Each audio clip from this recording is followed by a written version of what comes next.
Good morning, everyone. Good morning, Great Assembly. It's good to see all of you. I just want to say, too, I want to acknowledge that Cato was supposed to be offering the Dharma talk this morning. And Cato has family matters that needed his attention. So, and we support him. We support him paying attention and offering great care to his family in this moment. So I, together with this great assembly, have been leading Rahatsu Sesshin throughout the week. It's been quite extraordinary. And we're happy Reirin has graciously accepted our invitation to speak today and offer the talk. Reirin Gumbel is a resident priest, comes to Milwaukee Zen Center from the Shinryu Suzuki lineage of Soto Zen.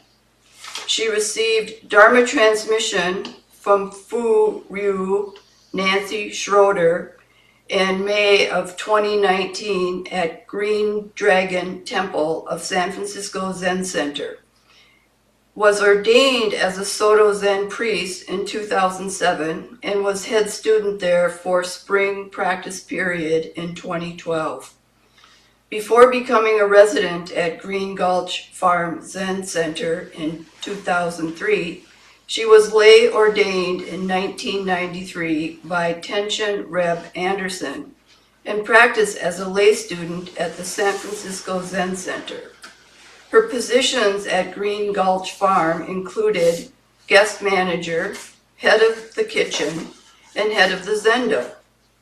During her years at Green Gulch, Reirin headed the Sunday Children's Program and was mentor for the Coming of Age program. She served as secretary on the board of Marin Interfaith Council and has for many years held correspondence with various prison inmates. Prior to her monk training, Reirin owned a fiber arts business in Santa Cruz, where she taught countless children and adults to enjoy their creativity. During that time, she raised 2 daughters. Born in Germany, Reirin studied music and English and became a high school teacher there. She also completed the Waldorf teacher training in England. Thank you. Thank you. Thank you for this very extensive biography. I wasn't expecting to be honest. But so thank you very much. And thank you for the invitation. It's so wonderful to be here. It's actually, I have a deep sense of gratitude for this place. I mean, just for being able to be here. The wonderful staff and all the people who have made this possible, but also all the beings here that are alive even in the winter month. And especially, we have been so fortunate with the weather. We had this incredible snow, so beautiful. It's like this wonder winter landscape, and especially auspicious is the full moon that we had on Thursday and that we celebrated with a Bodhisattva ceremony. So I feel this is just, all things have come together to make this session possible, and I feel very grateful. I'm sorry that Cato was not able to be here with us, and also quite a group of students from Milwaukee who had planned to be here for various reasons couldn't make it.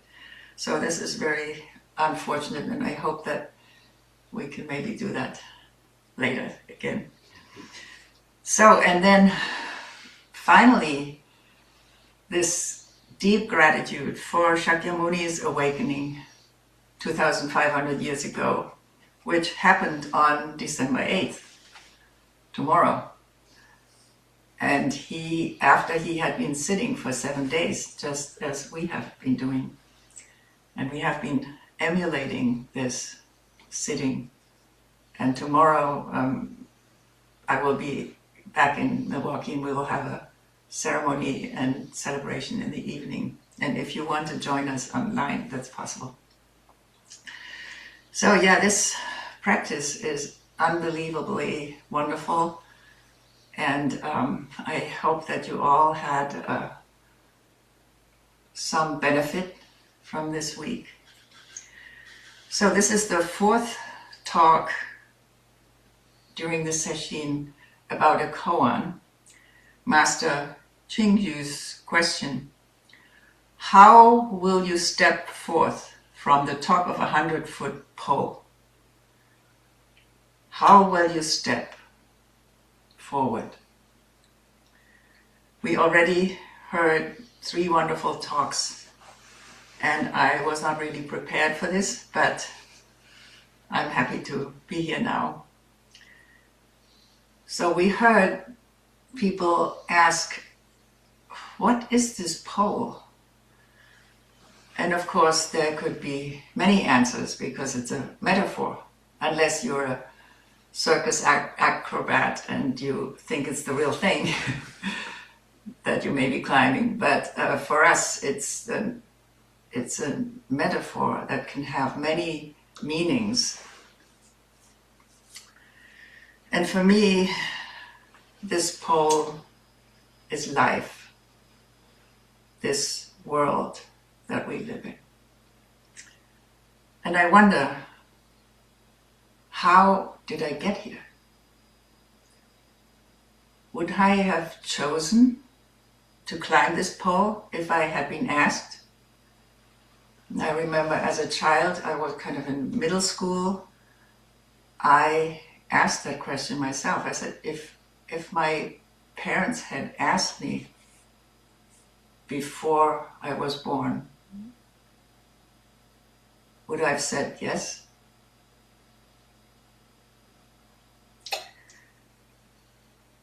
Well, from my perspective right now, our world is in a mega crisis. And it looks like a great paradigm shift is happening right now. Maybe including the end of the human species as we know it. So this is very, very serious, and many scientists and philosophers are talking about this. What does this mean? What is actually happening here? Shakyamuni Buddha told us that life is suffering, and that this suffering is caused by greed, hate, and delusion. So when did it start? Can you see the beginning of the pole? If we look down from where we are up there, all the way back to maybe where it's planted somewhere, maybe the arising of Homo sapiens, or maybe the Big Bang.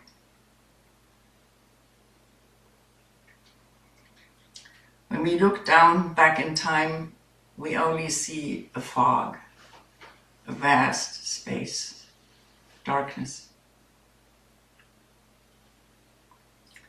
And there is certainly a lot of suffering. And it is quite obvious that it gets worse by me wanting things to be different from what they are. When I dislike what I see and want to get rid of it, or if I wish for more what I like, greed, always wanting more. The great way is not difficult if there are no preferences. the third ancestor, Sengzan, said in his long poem. Yes, if we didn't have preferences, it would be easy. But this is how we are made. By climbing the pole, we try to be in control. We want to get what we want.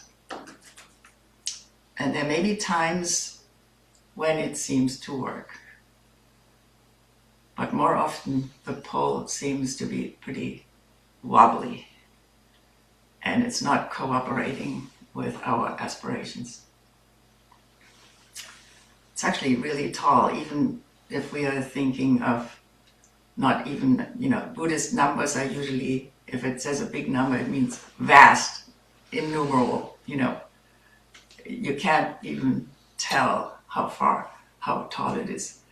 But even if we think just of 100 feet, that would be like 17 tall people stuck on top of each other. So it's quite high. So it's scary climbing this pole. We feel alone. We feel separated from everything else. And we may just want to return to a time when it was easier.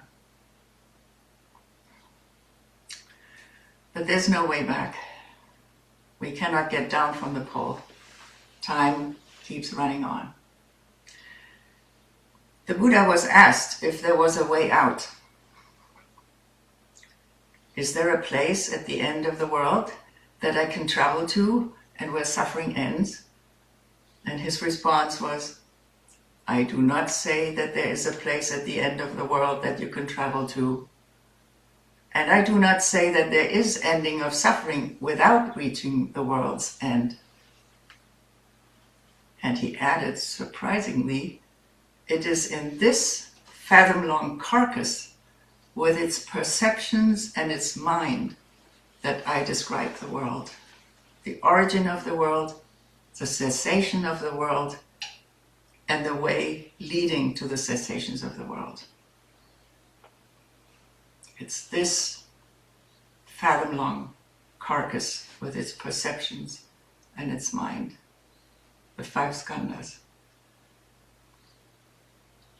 Shutu says in the Song of the Grass Hut Hermitage, if you want to know the undying person in the hut, don't separate from this skin bag here and now. We are embodied beings.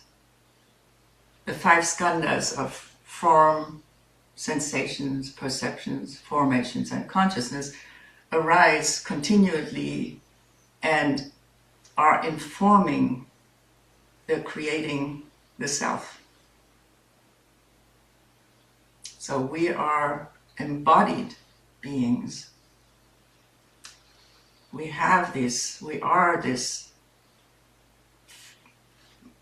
body, mind. And we could ask, what is it that is actually embodying here? I'm not going there right now. But anyway, that's a good question. So Bernie Glassman thinks we're always on top of a 100-foot pole. And the question is, being where you are right now, how do you go one step further? What is at the end of that one step? And that's certainly a good question. Is there a way to know what comes next? This step into the unknown is terrifying. This is actually the greatest fear that humans can have, this unknown. Animals don't have that, but it's our mind that is questioning what comes next. What is it? What is going to happen? So we know that we need to die, and that's pretty bad in itself. But the worst thing is that we don't know when and we don't know how.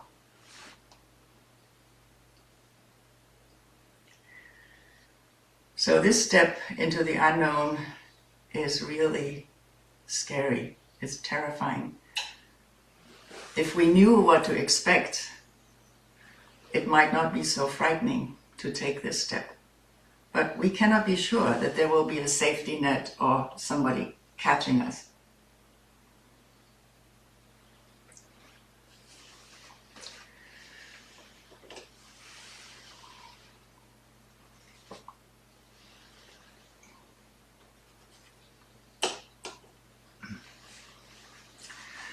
So we'll try to find something trustworthy, and we devise strategies. A good education, a degree, a well-paying job, and a bank account can give us some sense of security. Maybe we get married, but after a while it becomes stale and we look for something else. So we add more things, a big house, fancy car, a new relationship, but nothing makes us feel safe. Another strategy may be a spiritual practice, but it also does not work as long as we do it as a strategy to end this helplessness that we feel. And even trusting a guru or a great teacher may be a disappointment.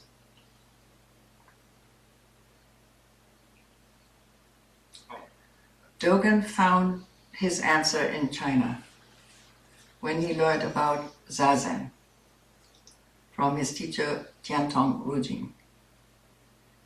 And he says we need to stop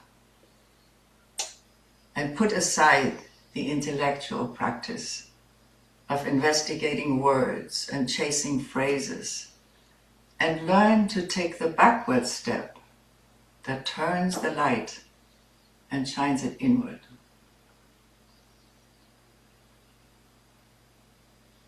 Taking the backward step that turns the light and shines it inward. And these instructions come from a long line of enlightened teachers that have transmitted these instructions to the world. And you can find them on the Kichimyaku, on the document that is given to us at ordination. All the long line, the red bloodline through all these names, starting with Shakyamuni all the way down to your name and going back through all the names in India, China, Japan, and America, or maybe Germany, wherever you are. All these names, all these incredible teachers who have transmitted the wisdom, these teachings that we can trust. I think we can trust them.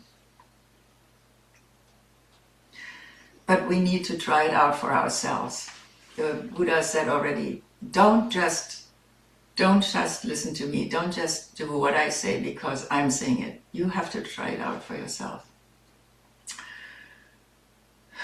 So finally, we may stop this frantic attempt to climb this pole, to try to get to the top. Maybe we sit down in stillness and silence and just watch what's happening there in this body-mind.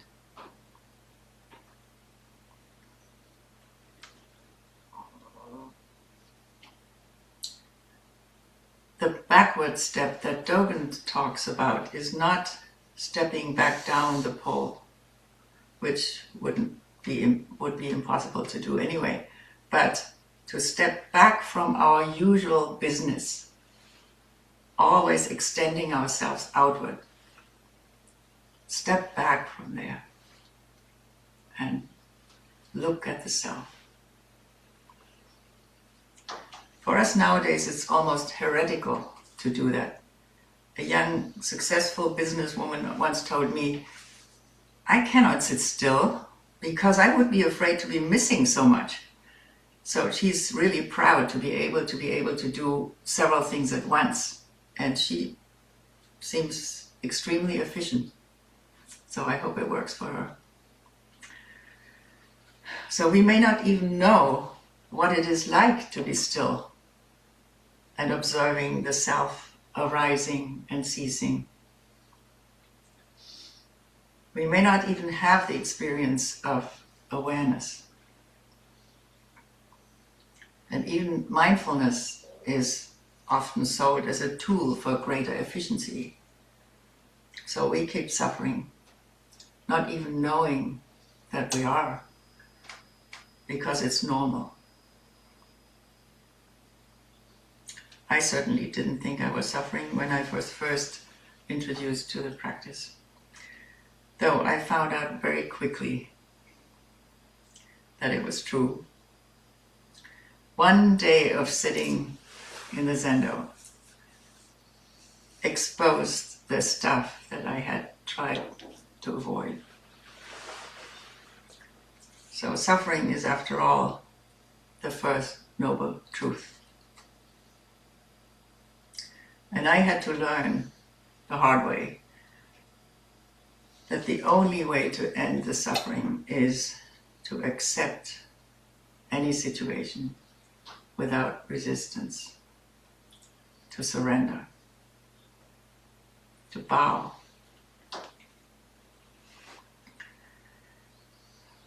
Susan Murphy, who is a Zen teacher in Australia, wrote an important book, A Fire Runs Through All Things, Zen koans for facing the climate crisis. I don't know if anybody knows it. We studied it. We read it in a study group, and it's really very beautiful. So she says here, becoming congruent with suffering is not willed, but suffered in the deepest sense of accepted and born, transforming into patient, even-minded practice. Becoming congruent with suffering. I like that expression. Becoming congruent with suffering is not willed. You cannot will it. You cannot make it happen. But it is suffered in the deepest sense of accepted and born.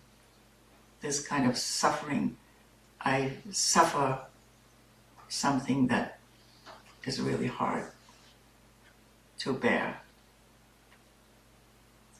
And she says it transforms into patient, even-minded practice. And this insight does not dawn at once. It usually takes years to acknowledge and our habits of mind and be ready to let them go and say, I have no complaints whatsoever.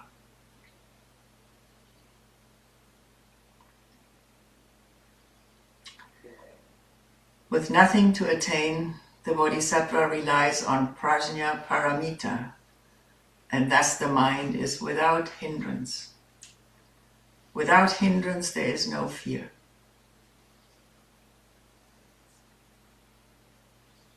Prajna paramita, the wisdom beyond intellectual understanding that we can trust. And if we rely on that, there will be no hindrance. And without hindrance, there is no more fear. So is it possible to not have this fear, this terrible, terrifying anxiety? Maybe taking a step off that pole is not so terrifying any longer.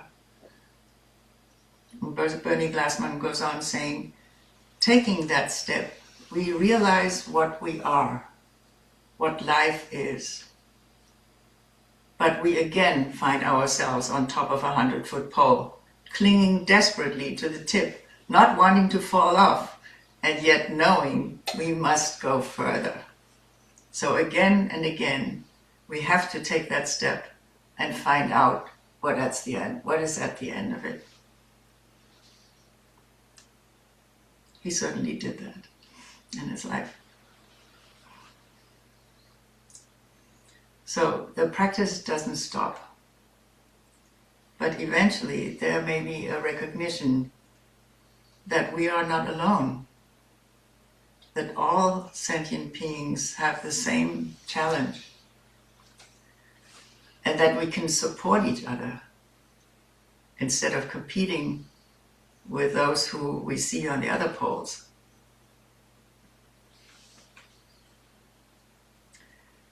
And maybe our practice now includes kindness and compassion. And over time, we may understand our interdependence with all beings, not only intellectually, but viscerally, as though what Dogen calls the vital emancipation that is necessary. Vital means alive.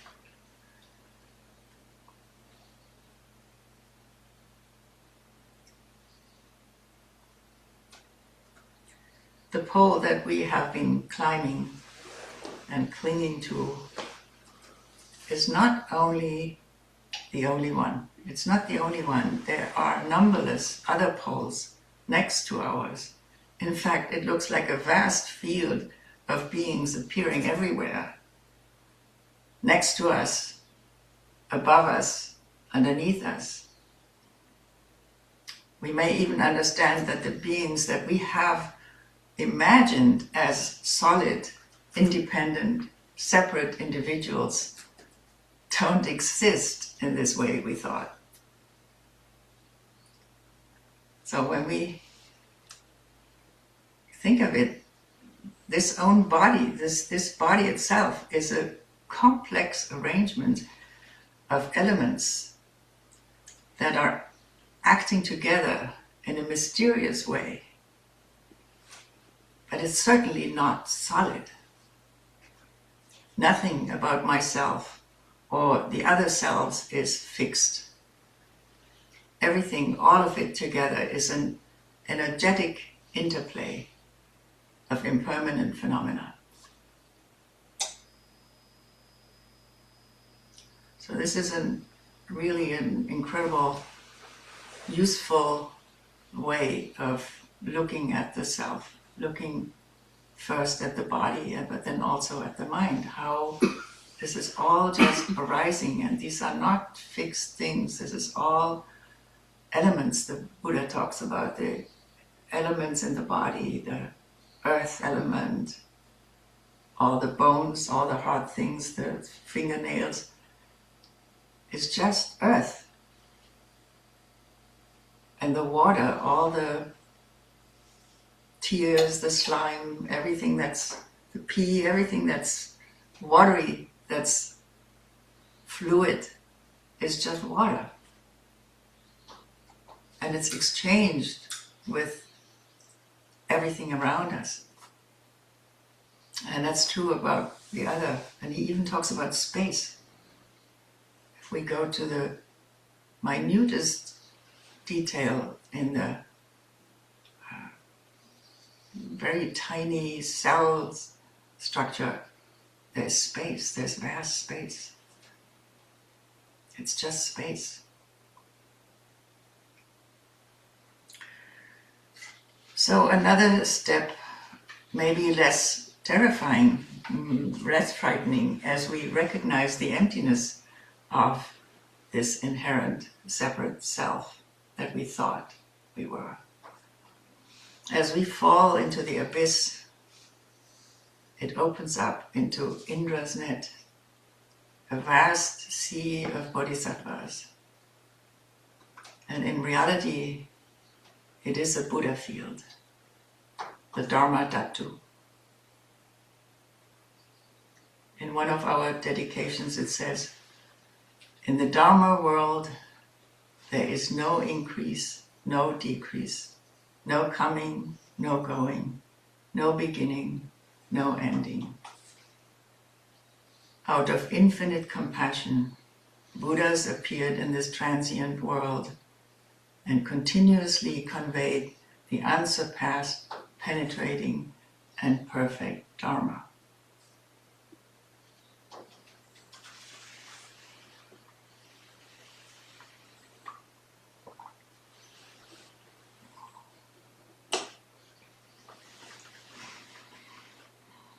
As bodhisattvas, we have vowed to save all beings, to end all delusions, to enter all Dharma gates.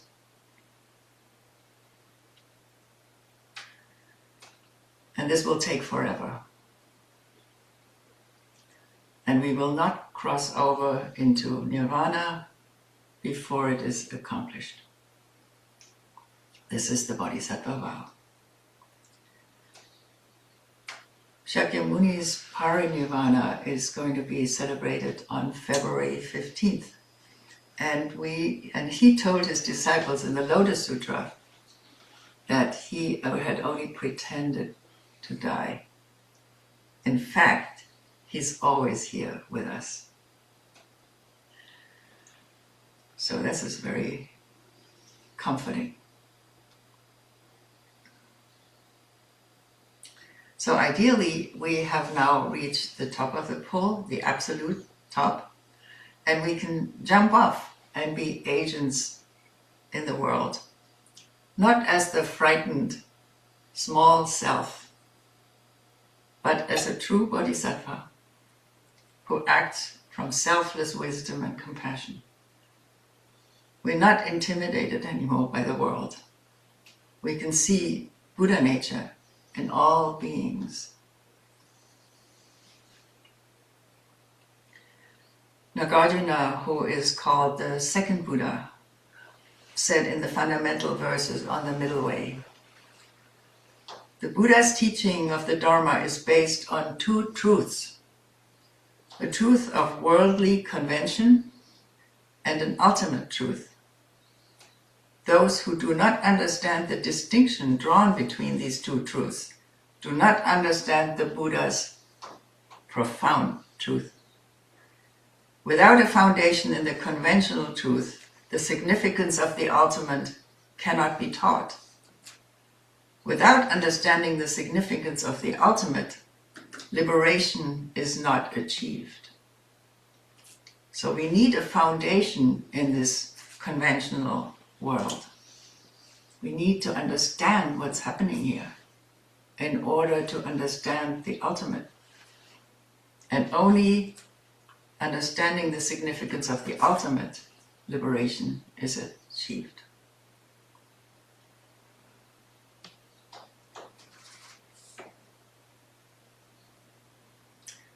You will find this tension between these two aspects of reality, the form and emptiness, or conventional and ultimate. You find them again and again in Zen koans. This non-duality, not two, not one, is the main teaching of Zen. And sentient beings can only hold one side at a time. We can only think in duality. Enlightened, awakened beings see both sides as the same reality. So we think of Shitu's harmony of difference and equality that we used to chant here at noon service. Difference, the harmony of these two aspects of reality.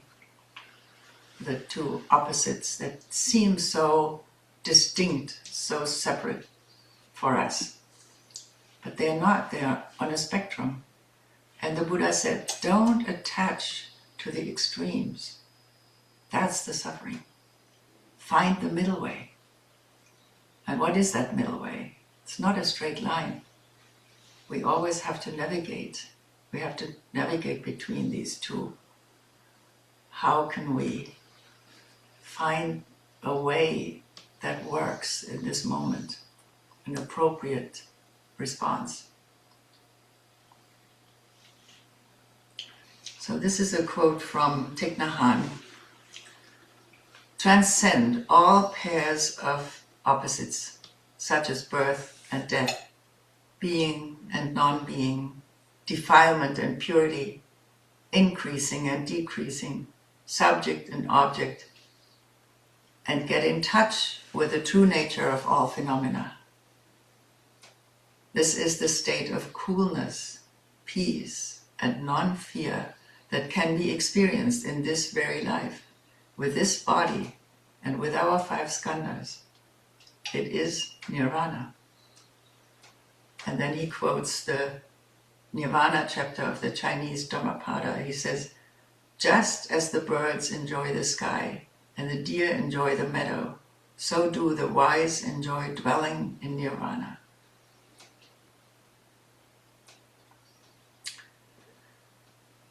The end of suffering depends on awakening to the true reality of this self and the cultivation of its functioning. Both of these aspects. We have to understand what this is and then manifest it. That's the Genjo Koan. That's what all our teachers are telling us. The unique breeze of reality. Do you see? Continuously creation runs her loom and shuttle, weaving the ancient brocade, incorporating the forms of spring.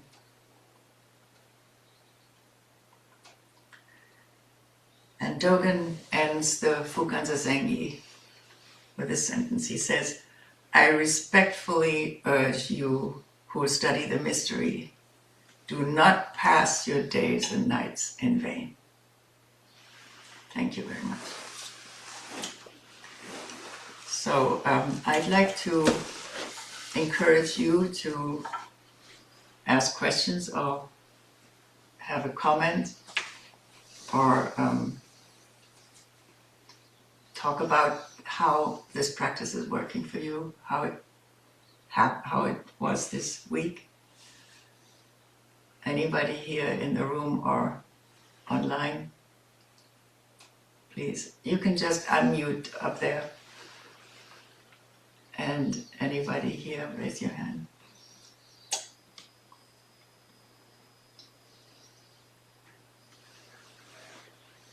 Yeah, Musho?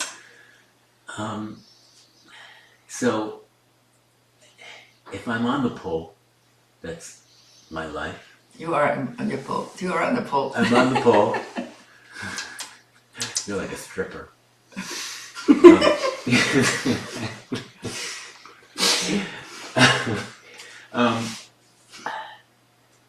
In what way, what's the relationship between practice and this stepping? I mean, I know, like, practice is the stepping, but, you know, it doesn't feel like I'm stepping off a pole. I'm sitting here watching my mind. Time is moving. I'm getting older, bit by bit. Where is the step? You know, am I stepping? All the time. Am I stepping even when I'm not sitting? Yeah, all the time. You're stepping. Every action that you're doing is Buddha action. Like the Dogen talks about this. And he says that we are being the activity of the Buddha way. I think it says that in it, right? If I'm not quoting correctly, but so you just don't know it. That's the problem. If we knew that we are Buddha, that we are doing the Buddha work, then we wouldn't cause problems. We wouldn't do harm. You know, we just don't know it. But actually, our actions all are part of reality. It's not all pretty.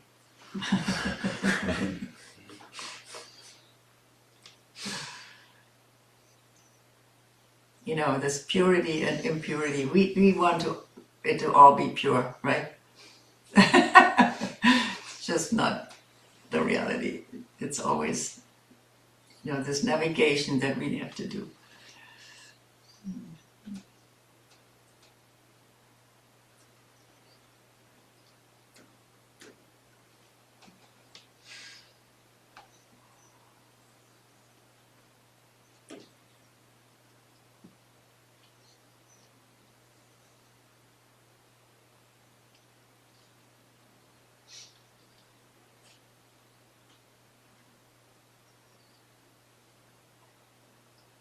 Very quiet this morning. 7 days of sitting. Look at that. Yeah. I can't quite see the names up there, but anybody online? Yonan or Mary or Hartman, Ekyo, you want to bring your voices in? Oh, this is Carl. Mm-hmm. Hello, Carl. We see you. We see you.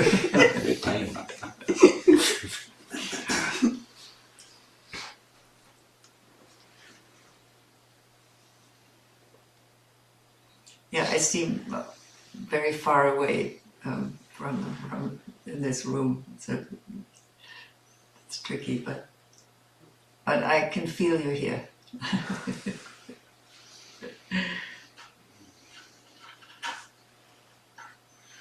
So I guess everybody is happy?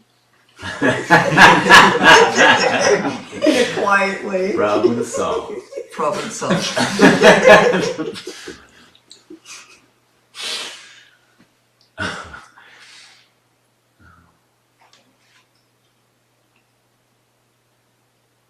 It has been a wonderful week here. The weather is so nice. It changes. We go to bed and it's clear and the moon. We get up and it's hazy, it's snowing. It's really been amazing. I mean, I cannot believe that it's coincidence. This has been planned for us.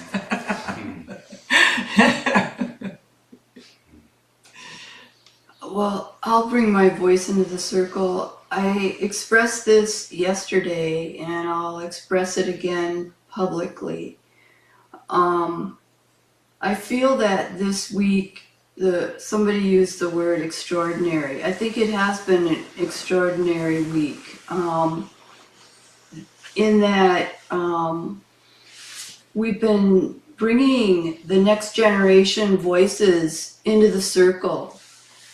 Genjo gave a talk, Musho gave a talk, and we've been inviting practitioners, staff, and Derek and others to really step into positions that they wouldn't normally be able to step into. And because we've had that kind of unpredictability within this sesshin, people have been stepping off the 100-foot pole continuously. And with smiles sometimes. I mean, inner smiles, not outwardly. So I really feel, in introducing Reirin, I said this great assembly. I really feel that. This is what the great assembly looks like. It's quite lovely. It is. And it looks like you online as well. So thank you for being with us during this time. So it's been an extraordinary experience. So thank you all very much. Yes, thank you all. May our intention equally extend to every being and place with the true merit of Buddha's way. Beings are numberless. I vow to freedom. Delusions are inexhaustible. I vow to end them. Dharma gates are boundless. I vow to enter them. The Buddha way is unsurpassable. I vow to realize it.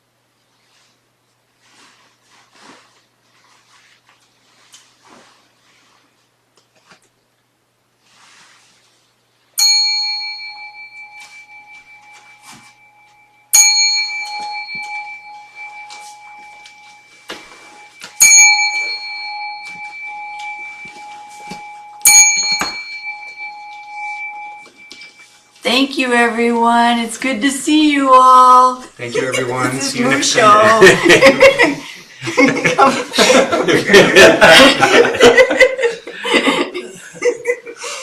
Take care, everyone. Bye-bye. Bye-bye.